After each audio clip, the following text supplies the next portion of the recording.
All right, Sid. Okay. Wait, what is that doing? So, Okay. we're here 6 minutes late to start talking about what the heck you did in Game 4. What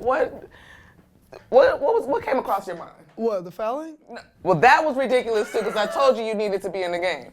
But however, the around the back pass when we needed to take the lead. Yeah. Like you just wanted to do it and it was like, all right, this is a championship on the line, but let me do it around the back pass.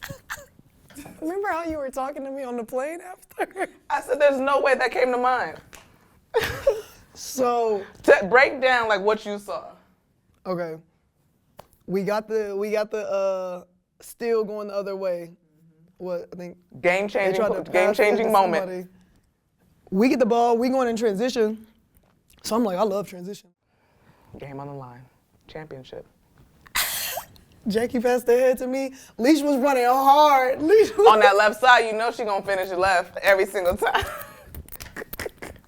Okay. Leash was sprinting. I wasn't expecting it. I thought maybe I was just gonna go behind the back on Sloot and finish the other way or something. But then Leash was zooming. So I'm like, ooh, it's a little window. It's a little window. Mm-hmm. Not a bounce pass. No, I said I gotta do it. So if it would have been a turnover, then what? Then I'm out the game. And I'm out the league. Again, but nothing new. Can't save you at that point. No risk, no reward.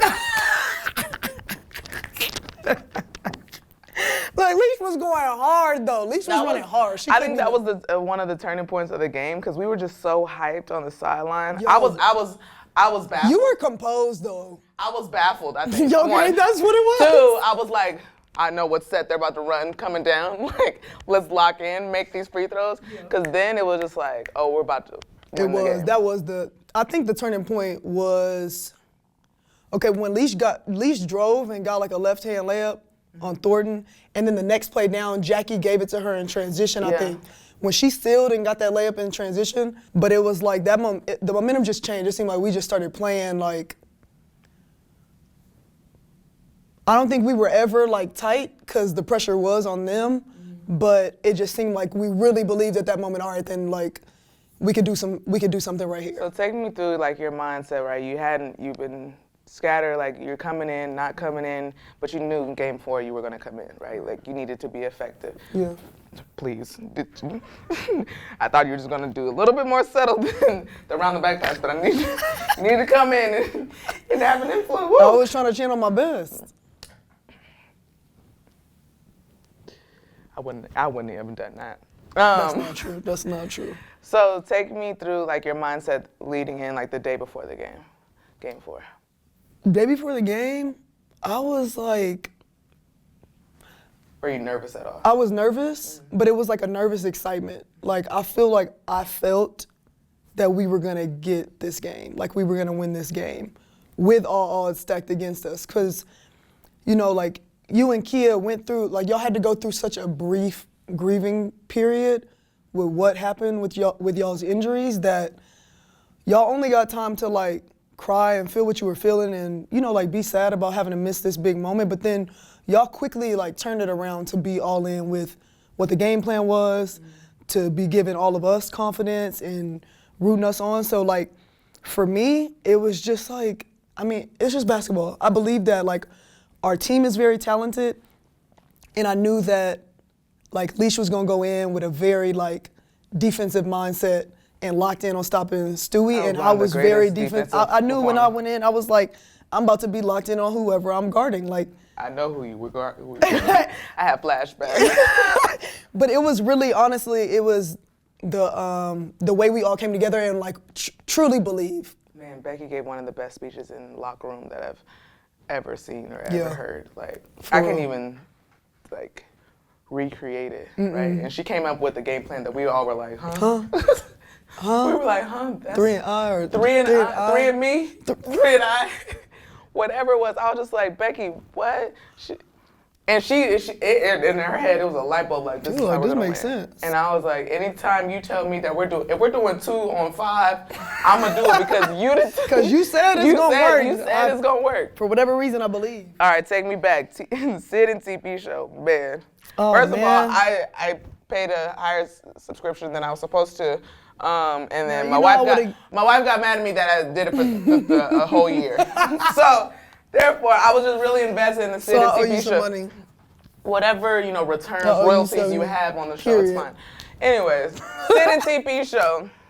Tell me, like best time, best moment. It was really just the whole thing. But honestly, a great moment was like Marty got everything prepared to have that premiere and have all y'all be there. Obviously, you and Tepessa helped her out, like a couple others helped out, but just having the team there, like just like the speech we gave y'all when we were there. I'm not about to get emotional again. I might, but I won't.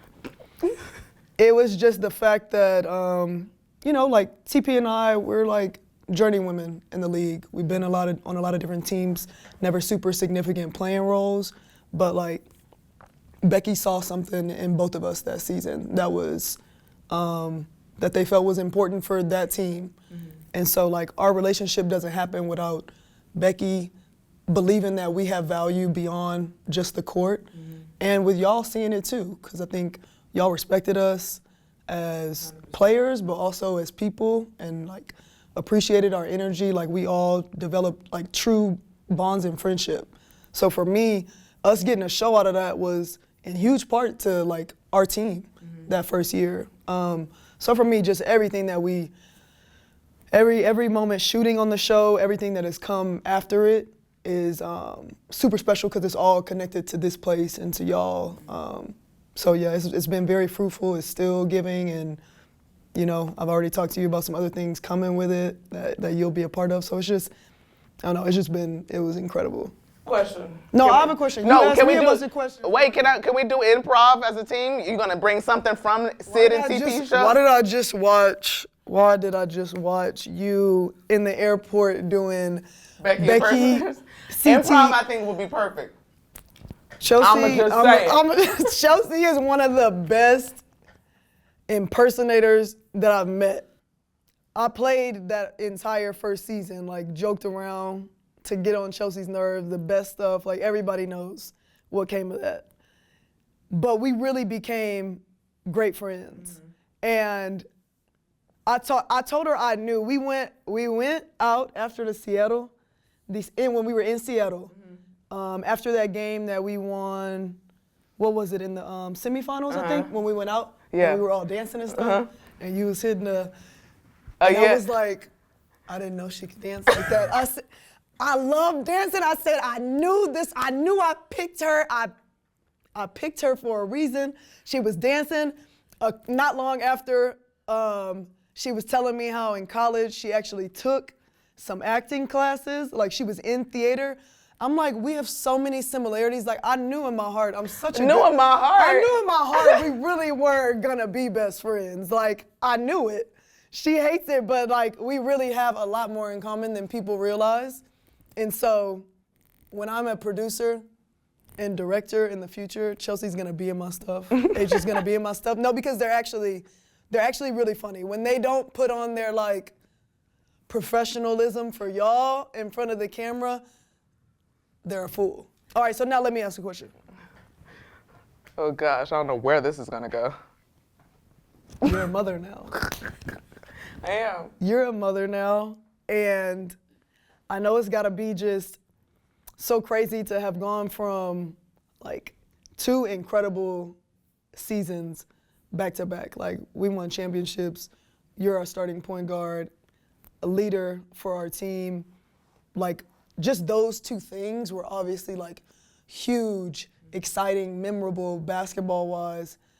But then like your life, something bigger comes in this past off season. Like talk about what the level of excitement bringing a child into this world is. Like in comparison to us winning, it probably pales. Yeah, I mean it's crazy, right? Because I'm going through like a season understanding that Tepessa's pregnant, right?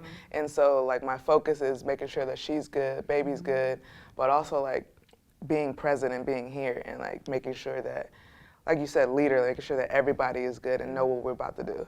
And then like the vision that I had as a point guard of doing this back to back, just being calm in both fronts, right? and we won, and I was excited. Like, it was different because like I didn't have as much control on the court, but like my excitement was the exact same as if I was playing. Yeah, we saw you crushing out there. I threw the crutch. Threw the crutch. Dove on Jackie. I was like, this is it. I'm going into surgery anyways. I might as well just throw it and go for it, right? So having that moment and having her there and like understanding that the next season, like, it's gonna be different. It's gonna be another human, like, there to be able to celebrate her in her arms or something. So that was pretty cool, like, to have her there. My parents were there. Everybody was there. My aunt was there. Like, everybody. And doing it in New York, like, I've never won a championship at home. Yeah, right. Like, that's crazy. Oh, even LA. Yes, 2016 we won in Game 5, and we were ranked second, so they had home court advantage. So I'm just like, that jet got to get home every time really quickly. And then flash forward months later in 2024, right, my son is born. First of all, she did amazing. Like, I couldn't even imagine, like, what she was going through, and to just be there and see like a miracle happen, it's one of the craziest things that you'll ever experience in life, right? Yeah. And then he comes out, he's not even crying. I'm like, oh, you just like me, like, yeah, you just chill, just chilling. So I'm here. That's what I was taught. Is like, all right, that's what I was hearing when it sounded a little different. He said the crib is nice. All right, mama's living good. Right, and he's just like our bundle of joy, man. Like, they're learning the world all over again. I held him the other day. He didn't cry. He didn't cry. I was like, blink twice if you're not okay. And he was like, he did it once slow, and then I was like, he's like a little bit hesitant. But he's great. His name is Lennox, and he's awesome. He's like, I am hurrying from practice to get home to both of them, and just like those little moments I look over and they're just holding. I'm just like, we really have a kid in this world. It's crazy, but it's cool, like, how we're kind of redefining our little family. Like, it's been us two for so long, and so to add another person, like, I'm learning what it means to be a professional and have a kid at home. I've understood, like, I've went through years of having a wife at home. Now you bring in another person, another human. So I think it's cool too, and I also love that he's going to be able to be around y'all. To just grow up and be around such powerful women, I think is huge, and it'll be a huge part of his development. And so I'm still banking on him crying if he don't like a person. Be able to tell me. Be able to tell me, but just being around that, like, I wish I grew up like around that. You know, it makes me think about like the other like WNBA players that their kids have been around, be it a little girl or a little boy. I mean, with Niele, it was a boy. With Candace, it's a girl. But just professional players having their kids around, and then 20 years we're gonna see. It's like he has so many aunties. TT something. Yeah. What do you want to be called? TT Best. Auntie Best, cause it's Bestie baby. You're not gonna know her name for a long time. Yeah, know my name. You're like, that's Best. Oh, the little lisp. Wait, but like, talk a little about the difference in the sacrifice as a player and sacrifice as like a parent now, and what that feels like. That's gonna get me emotional. So good, that's what I do. She is annoying. So as a player, right, you find a balance of what it looks like to be, like, have a home life, right? You have your wife, and we've kind of adjusted, and we've been in this for a long time in my profession.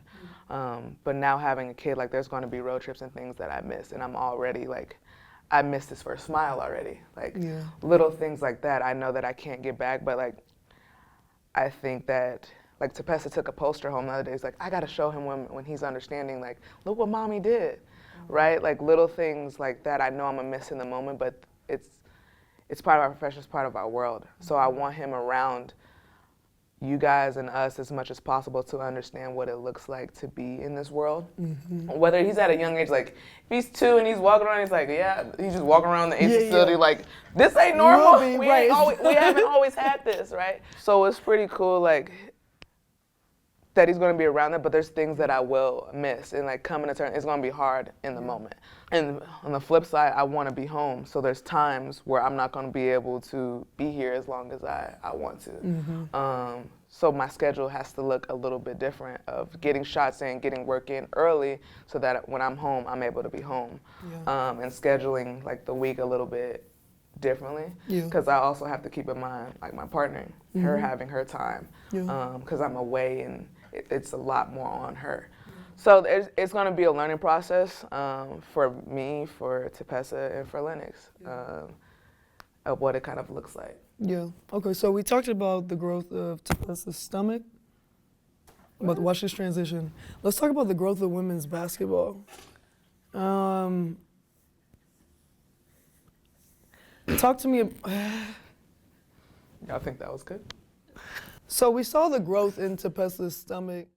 No, we're not going Let's back talk about the growth in the WNBA and women's basketball in general.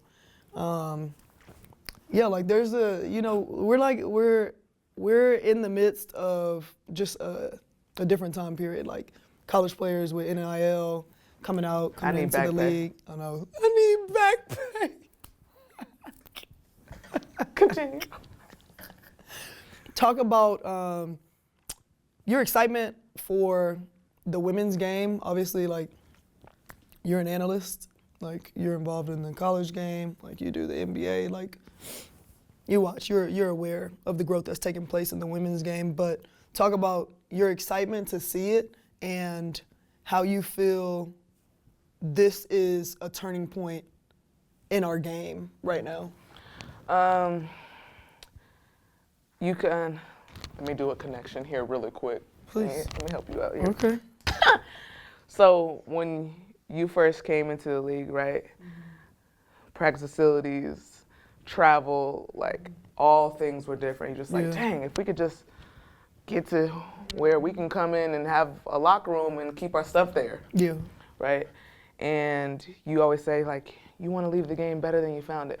We're right in the midst of that. Yeah. And I think that's pretty cool that we're able to kind of see what it was before, what it's looking like now, and then as we're transitioning out, what it will what we left it as. Like, you always want to leave something better than you found it, and I think we're on the journey of doing that. 1. 2, the notoriety, the access, and the availability to watch, listen, and see women has improved, and I think that's simultaneously improved our game. I think the college game is at the highest level it's ever been. Being watched, the players telling stories, I think storytelling is a big part as well. And so you couple that with the action and people like hooping. Yeah. We've always been hooping. Yeah.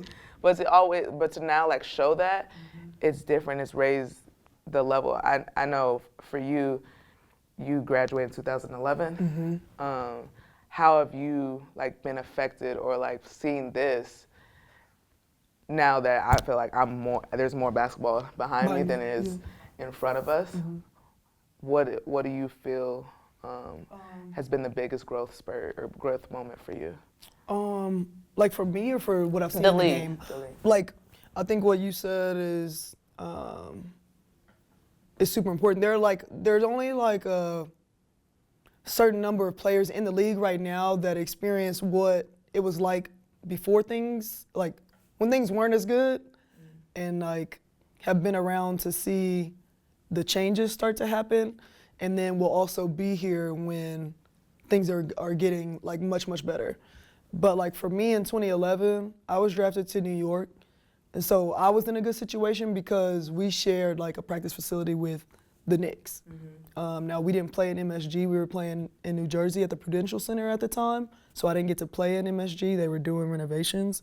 But I at least got to see like what it felt like immediately to have like resources, to have food before and after a practice. Wow, to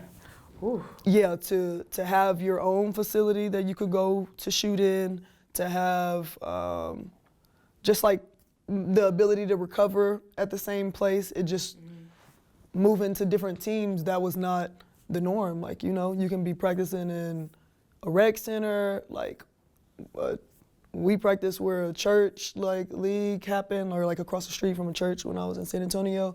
And this was just the norm for a lot of teams, and it still is for some teams. They're not practicing in their own facility. So for me, I forget sometimes how old I am in this league, but how many years? Well, out of college, I'm 13 years out of college, but 9 in the league.